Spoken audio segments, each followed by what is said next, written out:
Hello and welcome to Commodity Champions. I'm Manisha Gupta. After several extensions, the Government of India has made hallmarking mandatory on gold jewellery and related items. This means that from now on, jewellers will be allowed to sell only 14, 18 and 22 carats. But what does this mean for buyers? This mandatory purity certificate ensures that buyers can trust that what they buy is genuine. Remember, hallmarking in India may have been voluntary, but it is far from a new phenomenon. The Bureau of Indian Standards has been running a gold hallmarking scheme for the last 2 decades now. Furthermore, the industry says, or rather the centre says, that the number of hallmarking centres in the country have seen a 25% rise in the last 5 years. Approximately 14 crore articles can be hallmarked in a year with the existing capacity of these centres. However, given that hallmarking centres face lower profitability and need to operate at 50% capacity to break even, they are in need of tax breaks and other incentives. The emphasis on hallmarking has left the industry with the concerns that this number of centres might still not suffice. The lack of clarity on storing non-hallmark jewellery and old stock has also seemed to have compounded the concerns. And then global consumers do not recognize Indian hallmarking, and this could hinder the sales to foreign countries who request for jewellery that's not allowed by India's standards. So what steps can the government take to ease the industry concerns, and how prepared is the bullion industry for these changes? To discuss that and more, we are joined by PR Somsundaram. He's MD World Gold Council India, and Chirag Sheth, Principal Consultant India Metal Focus. Also joining on the show are Surendra Mehta, Secretary IBJA. We also have with us Mr. Kolin Shah, who's Chairman of GJPC. Gentlemen, thank you so much for joining us. And Som, I want to start with you. And while it has been voluntary all of these years, the hallmarking now is mandatory. How do you see the change that it is all ready to bring about in the Indian jewellery sector? First of all, Manisha, it's going to create a lot of trust amongst consumers. And as you know, prices have shot up significantly. You know, people shell out 50,000 rupees for 10 grams of gold. 2 years ago, it was hardly 30,000. So at these prices, certainly, you've got to create further differentiation. And trust is very, very important because people with hallmarking certificate of the jewelry will feel a lot more confident that there is some process behind this trust. So I am very positive, and as you rightly said, it has been in the works for nearly 2 decades now. So it doesn't come a day later or day sooner. So I think it has got some transition problems, and that would be addressed. I am going to speak about all of that. But first of all, Chirag, this one is to you. What is the kind of preparedness that you see in the markets? Because the number that have been thrown up by BIS and various industry agencies still look bleak. I mean, is the market ready for this mandatory hallmarking? I think, Manisha, there are a couple of issues. One is obviously when the government announced compulsory hallmarking, about a couple of years ago, we had pandemic which came in between. So obviously a lot of stock which was non-hallmarked in nature either could not be sold in, or we've not seen recycling happening. And so I think there is also some sort of optimism among a lot of players that either a 20 carat or a 23 carat jewelry would eventually be allowed, and that's why we are not seeing sort of panic situation in the retail side of the market. Otherwise, by now, you would have seen a lot of refineries running on full capacity with non-hallmark material coming to them to, kind of refine. So that is something which has not yet happened. However, I believe that, we're going to have another probably 6 to 9 months of teething problems with regards to lack of clarity, with regards to lack of hallmarking center in some of the smaller towns. I think there are still some discussions going on whether the manufacturer should hallmark this or whether it should be the retailers, responsibility. So there are these issues which are there, and I think it will take another 6 months or so for those two kind of things to normalize. So while the hallmarking is law now, it is mandatory from this week itself, but we all believe that the clarity, the concerns that the markets are waiting for right now perhaps could take a couple of quarters before all of that is sorted out. Mr. Mehta, this one is to you. So there are various concerns, and let's talk about that. There is some clarity that we are awaiting, but there are so many questions to talk about right now. So when you talk about mandatory hallmarking, there still are some glitches when it comes to UID, the storage, traceability. Do you think the only thing that can help right now is perhaps more clarity coming from the government? Yeah, absolutely. As you said, UID is a major issue because the jeweler sells goods on a mix and match basis at the retail counter, and the UID software is not capable of taking that mix and match point into its software. So that is one of our major concern. Traceability is another concern because most of the jewelers would not like their customers' names to be revealed, customer name and data to be revealed to the authorities. The other important matter is the criminal aspect in respect of selling impure jewelry. The point as to who is responsible for in case the hallmarking is not found to be correct. So these are certain issues which are of most important nature. Apart from this, there are issues like very few hallmarking center exist in the country.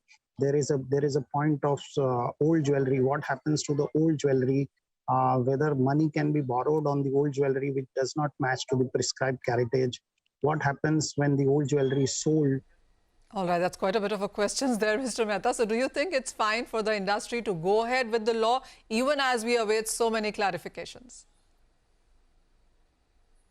I personally feel that the hallmarking needs to be implemented in the phased manner, and ample time needs to be given for liquidating the old stock and old inventory which is available with the jewelers. Apart from this, the special exemption needs to be given for old jewelry, antique jewelry, heritage jewelry, and in respect of jewelry which is being taken as mortgage by the NBFCs and bank, because in case the borrower default, what happens to those jewelry? The banks and NBFC will not be able to sell those jewelry. So certain exemptions are definitely required, and I think the ministry and BIS are doing a good job, and they are considering our request. And I personally feel that things would be sorted out in a week's time. So many questions right now, and as the industry says that the bullion jewelers had all the time to ensure that they had hallmark jewelry. Ditto goes for the regulators. I mean, they had all the time to iron out these issues on the last day, and we are still awaiting all of this clarity. And as per the latest data, around 40% of gold jewelry is what is being hallmarked currently. So more than half the jewelry in the country has not been hallmarked. How do you look at this, current condition? Maybe we're not talking about metros, but then the smaller towns also end up buying so much gold. How is this situation going to be taken care of?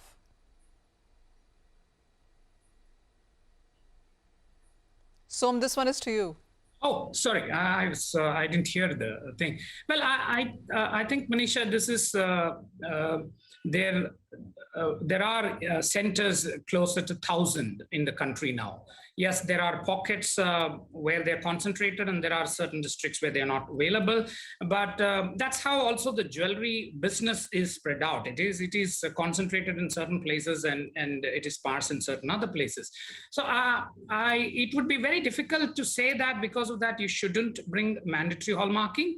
But I agree with Surendra Mehta that some of the questions which are more in the nature of clarification should be out in the public very clearly, and some which have transition issues, maybe a little time in terms of these criminal liabilities, etc. If that is clarified, I think the industry will be a lot more confident about it. So I think it's now it's been made mandatory. There is no point kicking it down the road further. We have waited 2 decades, and the industry really has worked to bring this to this point. I don't think we should defer this, but we should make it a lot easier for transition. So I absolutely agree with you, Som. My only point was, since we knew the date was coming, why weren't a lot of issues already worked upon or the conversations taken more strongly? Chirag, this one is to you. Now, we do understand that the registration process has been made online and automatic, and even then the latest numbers show that out of nearly 4 lakh jewelers in the country, less than 40,000 have registered. Are we looking at a lower registered number as we go ahead?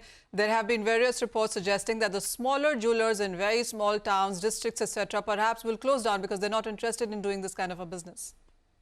I think, Manisha, firstly, there is still a lack of clarity on how many jewelers are really in this country. And because, what we've realized is that, while we talk about 400,000 jewelers in this country, a lot of these are artisanal, extremely small jewelers who may not have, that kind of know-how to come under this net. So essentially, from our understanding, the jewelers, number who are actually sizable and who really dominate the market are roughly between 100 to 150,000, jewelers. A lot of the other jewelers are in very small villages who may not be able to sell hallmark jewelry as of now. So I think we'll have to work out with that kind of number of 100 to 150,000 numbers. So I would say that at this moment, 40 to 50,000 jewelers have registered. That's a good start.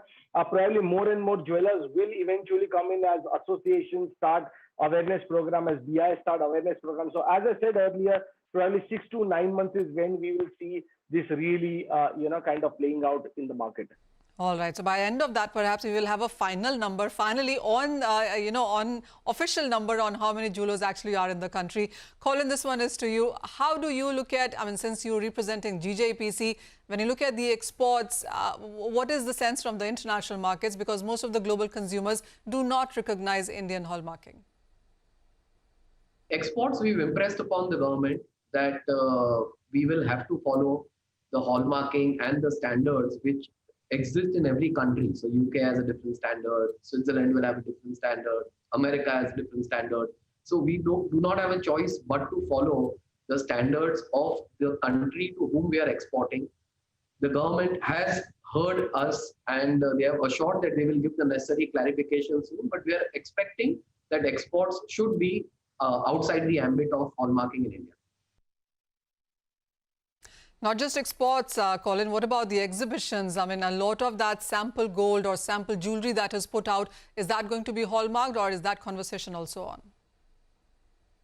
So our representations are that hallmarking should be exempt when it comes to B2B exhibitions.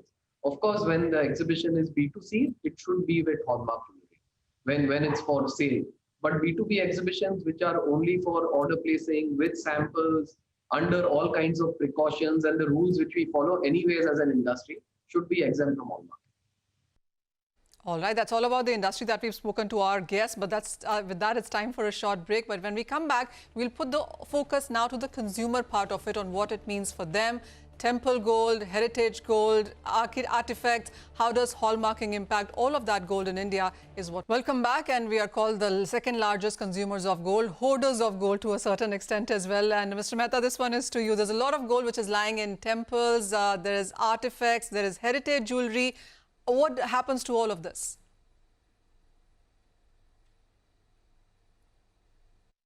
As far as this BIS has held several meetings with the industry, and the committee was formed, and our concerns have been noted, and ministry has been very, very fair. BIS authorities has been very, very fair. It was all very cordial meeting between the industry and the authorities. See, eventually we need to understand one thing, that BIS has always been making standards for the consumable product. They have never made standards for the investment product. Now, in jewelry is an investment product. One needs to protect the investment of all the people who have already invested in the jewelry. We say that there are about 25,000 tons of jewelry in the country. There are about 2,000 tons of jewelry with the Temple Trust. So BIS will have to understand that they are making standards for the investment product, and these are not the standards for white goods or brown goods, where they need not protect the old white goods or old brown goods. These are the product where you need to protect the investment of the investors, which he has been holding for several years and for decades, which are parental jewelry and all those kind of stuff. But one thing is for sure, and Colin, this one is to you, that it does bring the organized, the whole business gets quite organized. Do you see hallmarking accelerating all of that? We are moving towards becoming a more organized sector for sure, and that probably happened post demonetization and GST. I think hallmarking is probably going to accelerate, the move towards getting more organized. I guess whether it's a manufacturer, retailer, trader, everyone in the pipeline will have to maintain proper books of accounts, show where, it's going to be a little bit like blockchain is, show your source, manufacturing, trading, retailing. So I guess all in all, the trade will get more and more organized in the quarters to come. And hallmarking is only going to be an acceleration. I think GST played a larger role in our industry in organizing the whole pipeline. I'm very proud to say that most of the sector today is very organized anyway. And having said that, hallmarking is probably the icing on the cake, and it will help the trade get, it will accelerate the journey towards getting more and more organized. So, I want to come to you. We've spoken about exports and we've spoken about on how the global markets look at Indian hallmarking. What is your sense on what the global practices are? Are we anywhere close to this? And does this increase India's transparency, credibility in the international markets? No, absolutely. In terms of the processes laid down by BIS, which has been endorsed by the industry committee working with BIS, it's all absolutely global. There's nothing here which is very uniquely Indian, So the entire process, the technical process, the certification process, in fact, UID is, I would say several notches above what we are probably seeing. I understand the issues that the industry has put forward, but in terms of standards, we're absolutely there. There is no doubt about it, the processes, etc. In terms of how it is being looked upon, see, it is going to change the image of India. While it may not directly contribute to exports, you can't have two standards and say, I'm a great jewelry manufacturer, I do handcrafted jewelry, buy from me. But when you sell in your own country, you don't even have minimal standards. So in my opinion, I think it is going to enhance the image of India when you have the similar thing that, you have similar standards for India, and now you can really go back to the world and say, look, I produce the best jewelry in the world. So I think it is going to be positive. As far as as I said, India is the only country among among many, many countries that consume gold, which does not have mandatory hallmarking. So it's about time that we have it, and we have it now.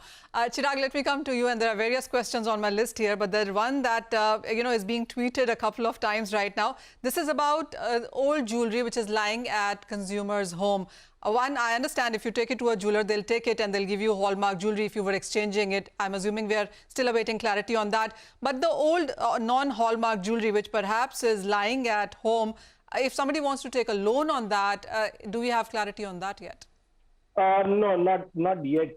We don't have clarity on that. But my sense is, probably I think that clarity, probably the BIS and the SEBI will have to kind of work together, because, the gold loans actually come under the purview of the SEBI. So at this moment, if you actually read the SEBI guideline, it really tells you that, they are allowed to accept anywhere between 20, 22, and 24 karat gold jewelry. SEBI says that they cannot accept investment products. So at this moment, that clarity will also have to come from both SEBI and BIS. Alone BIS coming out with a guideline on this, will really not help the NBFCs and the consumers.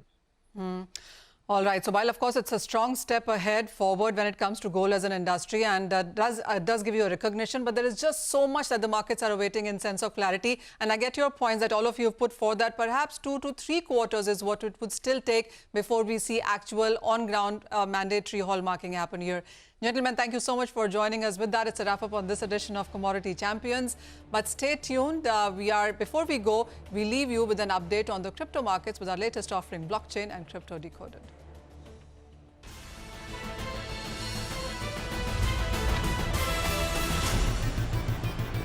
Well, a lot of volatility and finally some maturity, even some stability is what we've seen in the cryptocurrency markets. And this comes in on the back of very strong global statements from market movers there. And we have seen a bit of a sentiment change come back into the markets. When you look at the Bitcoin prices itself, well, we have seen them very volatile. It's seen an all-time highs and that a huge correction which took the market cap to nearly half, and then some rebound in the markets there. Well, this is exactly what the Bitcoin did. All-time highs of 64,000 in April. May saw a low of 32,000, and we are holding somewhere around $40,000 for the Bitcoin right now. When you look at the market cap, that has seen a jump up of nearly 20% in last 1 week itself. It all has to do with the various statements that have been coming in from the global markets in the last couple of days. First one, it is an important survey that was done by Voyager, which says that 87% of their respondents, investors, have said that they will increase holdings in the cryptocurrency space in the next quarter. So this is an SIP, or this is continuous investments that the the markets are looking at.